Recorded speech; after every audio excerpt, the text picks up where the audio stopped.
Let's just get into the methods that you should be following for a safe pottery studio. You want to be cleaning with a sponge, a wet sponge, and you want to be mopping your floors.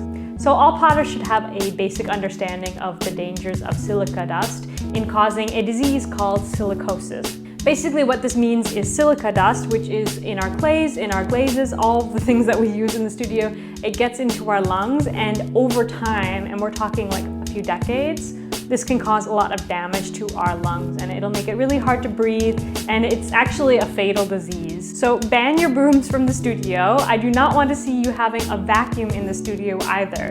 And that's because vacuums and brooms, mostly all they do is they throw the dust up into the air, and this is not good for our lungs. You should be wiping down your shelves regularly. This is why I have these slats instead of a board for shelves, not only because I wanted to save the cost of wood, but also because I know that all the dust is going to fall through to the floor, and then I can just mop up the floor. That's one less task that I have to do. All of those things that I've already mentioned. You want to clean, wet, you want to reduce clutter, etc.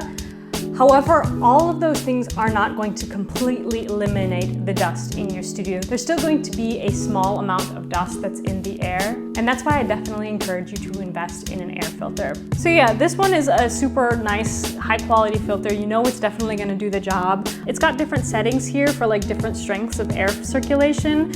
Sometimes when I'm working in here, especially when I'm doing like reclaim or something dusty, I'll turn it on the first setting. But what I'll actually do is overnight, or if I know I'm gonna like leave the room for an hour or so, I'll turn it all the way up to max, and that way it can actually circulate all of the air in the room and just clean it, so when I come back it's going to be nice and clean. So it's got two different filters. Now this top one is kind of like the large particle filter, and it's basically just going to catch like the larger things. So this is like pretty standard in all air filters.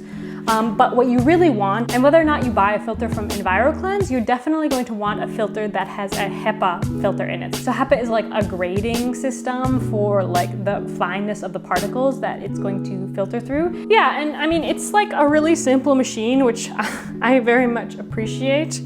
I mean, it's not going to require very much maintenance at all. I mean, all you need to do is change the filters about every 6 months. And yeah, and that's pretty much it. Just wipe the top from time to time. So you definitely want to be using a face mask anytime that you're dealing with anything powder, right? So like I use this all the time when I'm mixing glazes, even sometimes when I'm doing my reclaim, if I'm generating a lot of dust. This is basically a HEPA filter for your face.